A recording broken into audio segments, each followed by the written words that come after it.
समंतो मुनि ने कहा, राजन, तृतीया कल्प का वर्णन करने के अनंतर अब मैं चतुर्थी कल्प का वर्णन करता हूँ।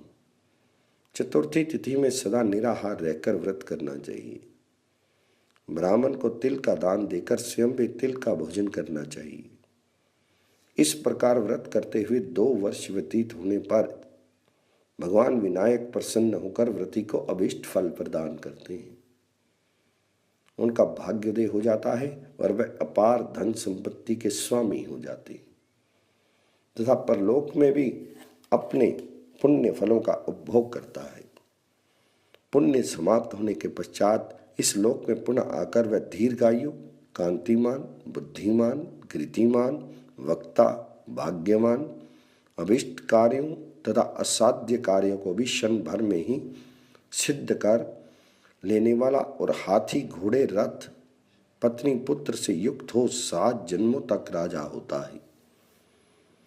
राजा शतानिक ने पूछा, मुनि, गणेश जी ने किसके लिए विघ्न उत्पन्न किया था जिसके कारण उन्हें विघ्न विनायक कहा गया? आप विघ्नेश तथा उनके द्वारा विघ्न उत्पन्न करने के कारण को मुझे बताने का कष्ट करें। तो सुमंत मुनि बोले, राजन, एक बार अपने लक्षण शास्त्र के अनुसार स्वामी कार्तिकेय ने पुरुषों और स्त्रियों के श्रेष्ठ लक्षणों की रचना की। उस समय गणेश जी ने विघ्न किया। इस पर कार्तिकेय क्रुद्ध उठे। उन्होंने गणेश का एक दांत उखाड़ लिया और उन्हें मारने के लिए उद्यत हो उठे। उस समय भगवान शंकर ने उनको रोककर पूछा कि तुम्हारे क्रोध का क्या कारण है? तो कार्तिकेय ने कहा, पिताजी, मैं पुरुषों के लक्षण बनाकर स्त्रियों के लक्षण बना रहा था।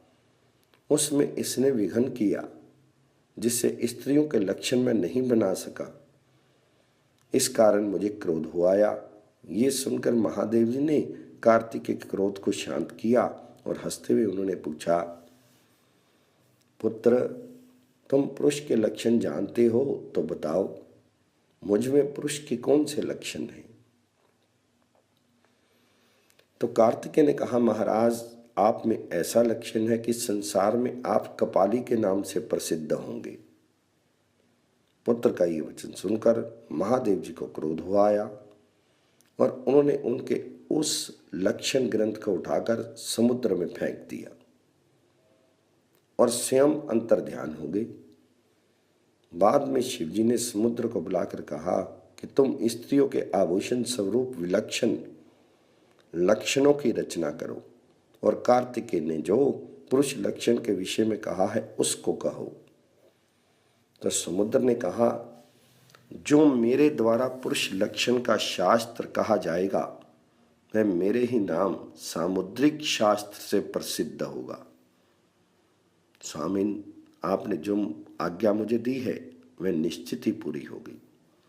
तो शंकर जी ने पुनः कहा, कार्तिकेय, इस समय तुमने जो गणेश का दांत उखाड़ लिया है उसे दे दो।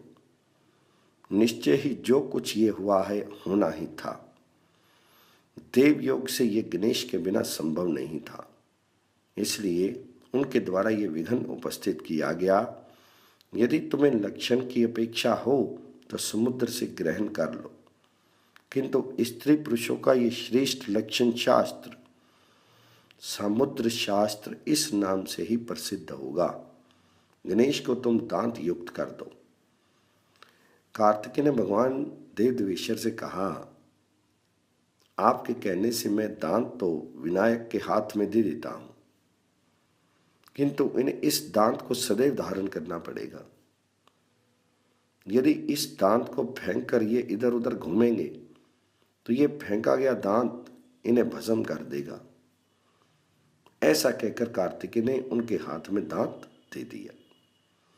भगवान देव देवेश्वर ने गणेश जी को कार्तिकेय की इस बात को मानने के लिए सहमत कर लिया। अब सुमंतो मुनि ने कहा, राजन, आज भी भगवान शंकर के पुत्र विघ्नकर्ता महात्मा विनायक की प्रतिमा हाथ में दांत लिए देखी जा सकती है। देवताओं की ये रहस्यपूर्ण बात मैंने आपसे कही, इसको देवता भी नहीं जान पाए थे। पृथ्वी पर इस रहस्य को जानना तो दुर्लभ है, प्रसन्न होकर मैंने इस रहस्य को आपसे कह दिया है। किंतु गणेश की ये अमृत कथा चतुर्थी तिथि के संयोग पर ही कहनी चाहिए। जो विद्वान हो उसे चाहिए कि वह इस कथा को वेद पारंगत श्रेष्ठ द्विजों, अपने क्षत्रियों चित्तवृत्ति में लगे हुए क्षत्रियों, वैश्यों और गुणवान शूद्रों को सुनावे। जो इस चतुर्थी व्रत का पालन करता है उसके लिए इस लोक तथा परलोक में कुछ भी दुर्लभ नहीं रह जाता, उसकी दुर्गति नहीं होती और न कहीं वह पराजित होता है। भरत श्रेष्ठ निर्विघ्न रूप से वह सभी कार्यों को संपन्न कर लेता है, इसमें संदेह नहीं है। उसे रिद्धि, वृद्धि, ऐश्वर्य भी प्राप्त हो जाता है।